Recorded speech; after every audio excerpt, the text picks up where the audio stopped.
Yeah, right. Okay. So yeah, I think this purple, both in like a dusty purple and kind of like a jewel toned purple. So it just kind of goes with everything. I think it's still in the neutral family. Okay, and I didn't know because I don't really pay attention. And we both are a neutral palette anyhow in all our clothing and bikes.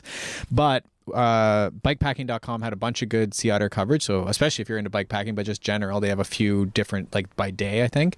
And they actually, I used that as sort of like evidence when I was going through our show notes, our script here today, that indeed other folks were saying that, you know, the bike brands, and it is true, if you look at Trek or other brands that I'm not going to mention, then you will see a lot of white logo on black. You know, bags look like, you know, black with white on it. And so definitely that's I guess the style right now, or the trend. And perhaps, as you say, that they don't want to get stuck with lime green stuff because everyone's a little nervous about having this trendy bag that's not going to, you can't do it. Exactly. Yeah. And I mean, you can have a black bag in your lineup for the next 10 years. Right. Or in your shop, right? I think it's also like they have to keep in mind that the retailer doesn't want to get stuck. Like, there was a year, 2011 or something, and Trek was all on the road visibility, safety.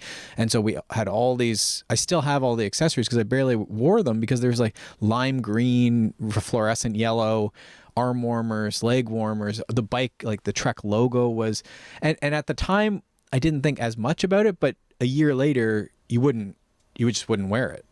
And some people will. It's not for them, but like, most people, that's how trends work. That's the definition, right? Yeah, exactly. Yeah. Okay.